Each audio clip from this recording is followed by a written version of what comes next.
వీళ్ళ మీద ఈ వ్యవస్థ మీద చర్యలు తీసుకోవడం, సరిదిద్దడం అతి ప్రధానమైనటువంటిది. నేరస్తులుగా భావించాలి.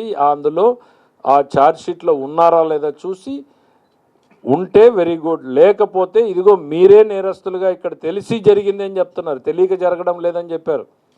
5 నెలల్లో మళ్ళీ తిరిగి అదే అధికారులు సంతకం పెట్టారని వాళ్ళు చెప్పింది, మేము ఎక్కడ పదం యాడ్ చేసింది కాదు.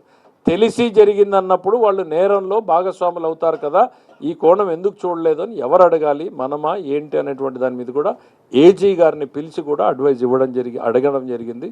So it will take some more time, but ఇమీడియట్గా అయితే మాత్రం కమిటీని ఏర్పాటు చేసి ప్రభుత్వం చర్యలు తీసుకుంటుంది. తిరుమల తిరుపతి దేవస్థానం పవిత్రతని కాపాడడానికి, శ్రీవారి ప్రాభవాన్ని వైభవాన్ని ఏమాత్రం తగ్గకుండా మరింత కట్టుదిట్టమైన చర్యలు తీసుకోవాలి అనేటువంటిది భావిస్తున్నాం.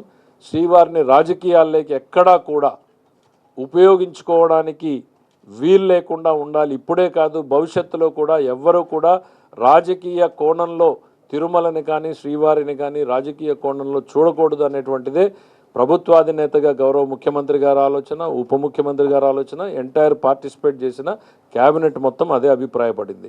ఇవాళ మేము ఈరోజు మాట్లాడుతూ ఉన్నా విధి లేనటువంటి పరిస్థితుల్లోనే మాట్లాడుతున్నాం, బాధతోనే మాట్లాడుతూ ఉన్నాం.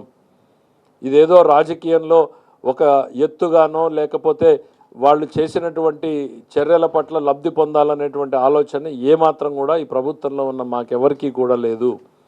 దాదాపు చాలామంది ఉన్నటువంటి వాళ్ళు శ్రీవారి భక్తులే. ఒక భక్తుడిగా ఆ మనోభావాలు ఎట్లుంటాయనేటువంటిది ప్రతి ఒక్కరూ ఫీల్ అయిన దాంతో మాట్లాడుతూ ఉన్నాం.